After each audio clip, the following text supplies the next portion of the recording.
जगह हाथरस उत्तर प्रदेश। कार्यक्रम धार्मिक सत्संग। किसे सुनने आए हैं साकार हरि उर्फ एसपी सिंह। हादसा भगदड़। मौतें 120 से भी ज्यादा, घायल 25 से ज्यादा। जिम्मेदार कौन? उत्तर प्रदेश के हाथरस में सत्संग का आयोजन था।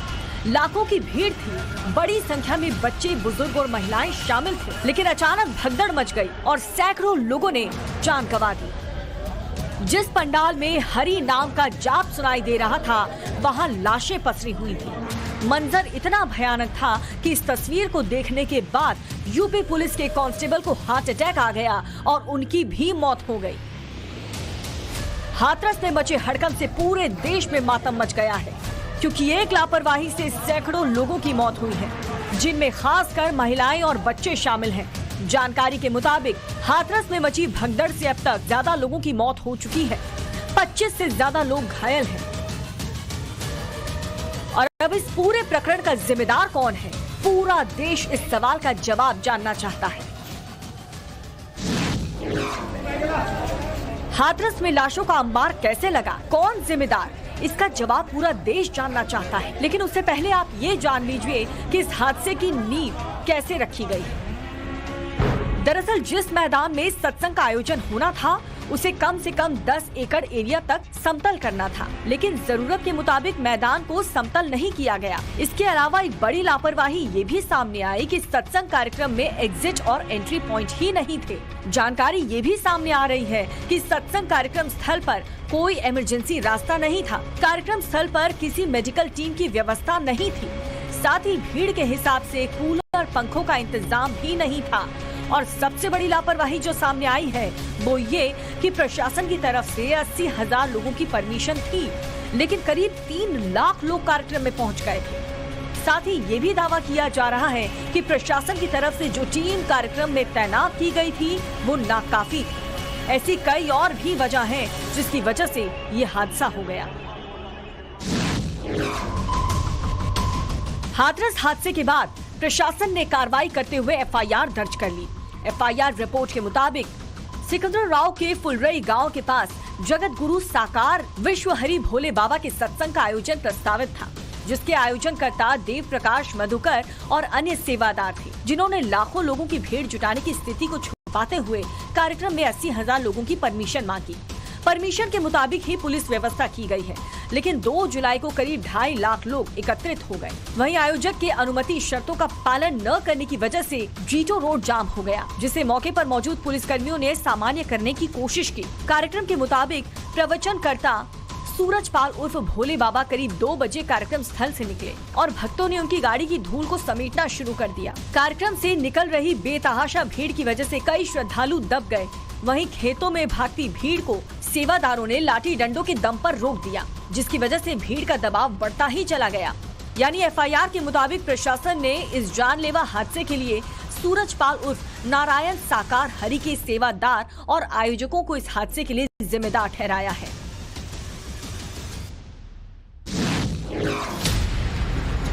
हाथरस हादसे में एफआईआर दर्ज हो चुकी है। वहीं दूसरी तरफ उप जिलाधिकारी यानी कि एसडीएम ने भी डीएम को रिपोर्ट सौंप दी है। एसडीएम की रिपोर्ट में मामले को ज्यादा विस्तार से बताया गया है। रिपोर्ट के मुताबिक दोपहर करीब 1:40 पर जब सूरजपाल उर्फ साकार हरि पंडाल से निकल रहा था, उस वक्त भक्तों का सैलाब उमड़ पड़ा। ऐसे में सूरजपाल के सुरक्षा कर्मियों और सेवादारों ने धक्का मुक्की शुरू कर दी, जिसकी वजह से कई लोग नीचे गिर पड़े। भीड़ तब भी नहीं मानी और माहौल खराब होता चला गया। भीड़ राहत की सांस लेने के लिए खेत की तरफ भागी, जहां ढालनुमा जगह होने की वजह से कुछ लोग गिर भी गए और फिर दोबारा नहीं उठ सके और भीड़ उनके ऊपर से गुजरती रही। एफआईआर दर्ज की गई हो या फिर एसडीएम की रिपोर्ट हो, हर चीज में सूरजपाल उर्फ साकार हरि के सुरक्षा कर्मियों और सेवादारों की बदसलूकी का मामला सामने आ रहा है। हाथरस में लापरवाही की वजह से सैकड़ों लोगों की जान चली गई, जिसके बाद कई सवाल भी उठ रहे हैं। सवाल नंबर 1, सत्संग स्थल पर मंजूरी से ज्यादा भीड़ कैसे जुटने दी गई? सवाल नंबर 2, लोकल इंटेलिजेंस पर इतनी भीड़ जुटाने का इनपुट क्यों नहीं है? सवाल नंबर 3, प्रशासन ने भीड़ बढ़ने के बावजूद इंतजाम क्यों नहीं बढ़ाया? सवाल नंबर 4, सत्संग स्थल पर इमरजेंसी के लिए इंतजाम क्यों नहीं किए गए? सवाल नंबर 5, बाबा के काफिले के रूट पर बैरिकेडिंग क्यों नहीं की गई थी? सवाल नंबर 6, भीड़ कंट्रोल करने के लिए बाबा खुद मौके पर क्यों नहीं ठहरे? ऐसे कई सुलगते सवाल हैं जो इस प्रकरण के बाद उठ रहे हैं। हाथरस हादसे से पहले शायद ही नेशनल मीडिया में सूरजपाल सिंह उर्फ नारायण साकार हरि का नाम पहले सुना होगा। हर शख्स सूरजपाल के बारे में जानना चाहता है, जिसे देखने के लिए लाखों की भीड़ जुट गई है, जिसके कार्यक्रम में सैकड़ों लोग एक लापरवाही से मर गए। लेकिन उससे पहले सूरजपाल उर्फ साकार हरि की हैसियत जान लीजिए। हाथरस में हादसे पर खूब पॉलिटिक्स तो हो रही है, लेकिन विपक्ष सूरजपाल उर्फ साकार हरि पर ज्यादा कुछ नहीं बोल रहा और उसकी वजह से बाबा के मंच पर अखिलेश यादव की मौजूदगी। दरअसल बीते साल 2023 में ही अखिलेश यादव भी सफेद सूट वाले इस बाबा के कार्यक्रम में पहुंचे थे। उन्होंने सोशल मीडिया हैंडल एक्स पर सत्संग में हिस्सा लेने की तस्वीरें शेयर करते हुए एक पोस्ट भी लिखी थी, जिसमें अखिलेश यादव ने कहा था कि नारायण साकार हरि की संपूर्ण ब्रह्मांड में सदा सदा के लिए जय जयकार हो। सूरजपाल उर्फ साकार हरि की तलाश है, प्रशासन सवालों में है तो सरकार का कटघरे में खड़ा होना लाजमी है। हालांकि सूबे के सीएम योगी आदित्यनाथ साफ कह चुके हैं कि किसी भी दोषी को बख्शा नहीं जाएगा। ये हादसा है या साजिश, यह भी हम इसकी तह में जाकर के इसको देखेंगे। इस प्रकार की घटना पर पीड़ितों के प्रति संवेदना व्यक्त करने की बजाय राजनीति करना यह अत्यंत दुर्भाग्यपूर्ण है और निंदनीय भी। इसके अलावा योगी आदित्यनाथ हादसे में घायल हुए लोगों से मिलने भी पहुंचे और उन्हें हर संभव मदद का आश्वासन भी दिया। इसके अलावा योगी सरकार मृतक के परिवार वालों और घायलों के लिए मुआवजे का ऐलान कर चुकी है। हाथरस हादसे में उस वक्त कैसा मंजर था, किस कदर लोग फंसे हुए थे और एक दूसरे को रौंदने पर मजबूर थे, उसकी दर्दनाक दास्तां वहां पर मौजूद चश्मदीदों ने सुनाई। पूरी गाड़ी भर के आई थी, कमेटी आई थी, जयपुर की कमेटी आई थी। समापन के बाद में भीड़ एकदम से सब निकली गई, एक दूसरे के ऊपर सब हुई है। अच्छा, भगदड़ से मच कुचल दिया एक दो। अच्छा, तो उसमें बच्ची आपके साथ और आपके पति भी आए थे क्या? वो नहीं थे संग में, तो आपके बच्चे और साथ में सब थे, बहुत से वहाँ पे सब। 100-150 आदमी चले गए यहाँ से, 200 के लगभग चले गए और ये अभी तक कोई एक डॉक्टर थे, बाकी के कोई नहीं। उनको आगे को अप्लाई नहीं कर रहे, नहीं अभी तक कोई दे पा रहे, तो क्या करेंगे? इस दर्दनाक हादसे के खौफनाक मंजर को बयान करना बेहद मुश्किल है, क्योंकि ये मंजर इतना भयावह था कि इसे देखने पर भी किसी के बस की बात नहीं है, लेकिन फिर भी लोगों ने हिम्मत कर इसे बयान किया। हमने एक रोड जो बंद था, जाम लगा हुआ था रात 11 बजे से, वो जाम खुलवाया पुलिस प्रशासन ने और उसकी वजह से ये दुर्घटना हुई। हाथरस हादसे के बाद सूरजपाल उर्फ साकार हरि अब रडार पर है और अब उसके एक एक राज से पर्दा भी उठ रहा है। सूरजपाल किस तरह करोड़पति बना, कैसे करोड़ों के आश्रम में रहता है, कैसे लाखों लोगों के समागम का आयोजन करता है, अब उत्तर प्रदेश के मैनपुरी से इसका सच सामने आ गया है।